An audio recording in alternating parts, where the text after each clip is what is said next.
ॐ अथ श्री सप्तश्लोकी दुर्गा शिव उवाच देवी त्वं भक्तसुलभे सर्वकार्यविधायिनी कलौ हि कार्यसिद्ध्यर्थमुपायं ब्रूहि यत्नतः दिव्योवाच शृणु देव प्रवक्ष्यामि कलौ सर्वेश साधनं मया तवैव स्नेहेन प्रियं प्रकाश्यते। ॐ अस्य श्री दुर्गा सप्तश्लोकी स्तोत्रमन्त्रस्य नारायण ऋषिः अनुष्टुप् छन्दः श्री महाकाली महालक्ष्मी महासरस्वत्यो देवताः श्री दुर्गा प्रीत्यर्थं सप्तश्लोकी दुर्गा पाठे विनियोगः।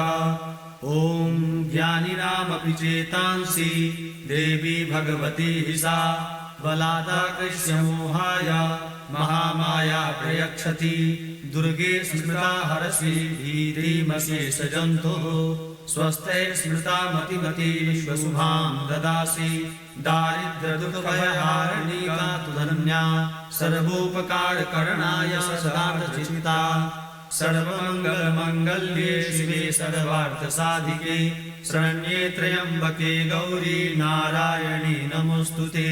शरणागतदीनार्थ परित्राणपरायणे सर्वस्यार्तिहरे देवी नारायणी नमोऽस्तुते। सर्वस्वरूपे सर्वेशे सर्वशक्ति समन्विते भयहस्त्राहिनो देवी दुर्गे देवी नमोऽस्तुते। रोगानशेषानपहंसि तुष्टा हृष्टा तु कामान् सकलान् अभीष्टान् त्वामाश्रितानां न विपन्नराणां त्वामाश्रितायाश्रयतां प्रयान्ति सर्वबाधा प्रशमनं त्रैलोक्यस्याखिलेश्वरी एवमेव त्वया कार्यम् अस्मद्वैरी विनाशनम्।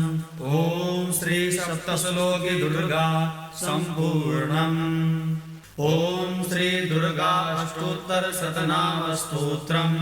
ईश्वर उवाच शतनाम प्रवक्ष्यामि शृणुष्व कमलानने यस्य प्रसादमात्रेण दुर्गा प्रीता भवेत्सति।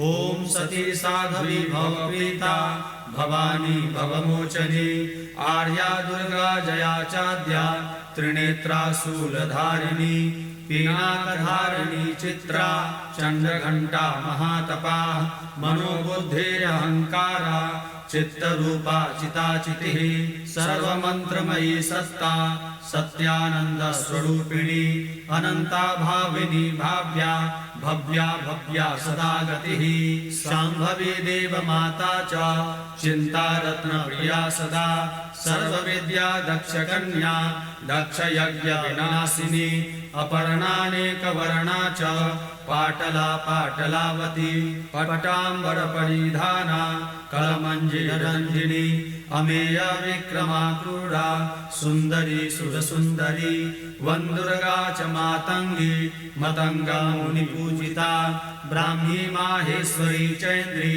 कौमारी वैष्णवी तथा चामुण्डा चैव वाराही लक्ष्मीश्च पुरुषाकृतिः विमलोत्कर्षिणी ज्ञाना क्रिया नित्या च बुद्धिदा बहुला बहुलप्रेमा सर्ववाहनवाहना निशुम्भशुम्भहननी महिषासुरमर्दिनी मधुकैटभहन्त्री च चण्डमुण्डविनाशिनी सर्वासुरविनाशा च सर्वदानवघातिनी सर्वशास्त्रमयी सत्या सर्वास्त्रधारिणी तथा अनेकाशस्त्रहस्ता च अनेकास्त्रस्य धारिणी कुमारी चैककन्या च कैशोरी युवती यतिः अप्रौढा चैव प्रौढा च वृद्धमाता बलप्रदा महोदरी मुक्तकेशी घोररूपा महाबला अग्निज्वाला रौद्रमुखी कालरात्रिस्तपस्विनी नारायणी भद्रकाली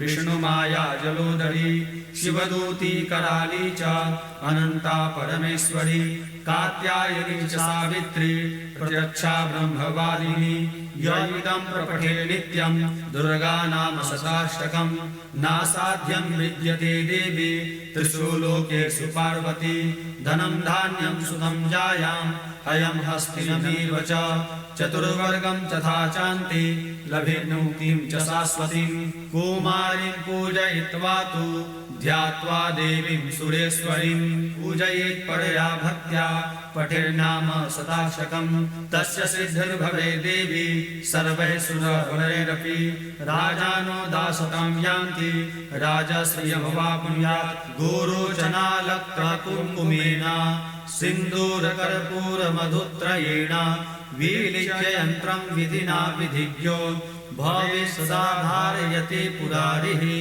भौमावास्यानि सामग्रे चन्द्रे शतभिषाङ्गते विलिख्य प्रपठेत स्तोत्रं स भवेत् सम्पदां पदम् श्रीविश्वसारतन्त्रे दुर्गा अष्टोत्तरशतनाम स्तोत्रं सम्पूर्णम्।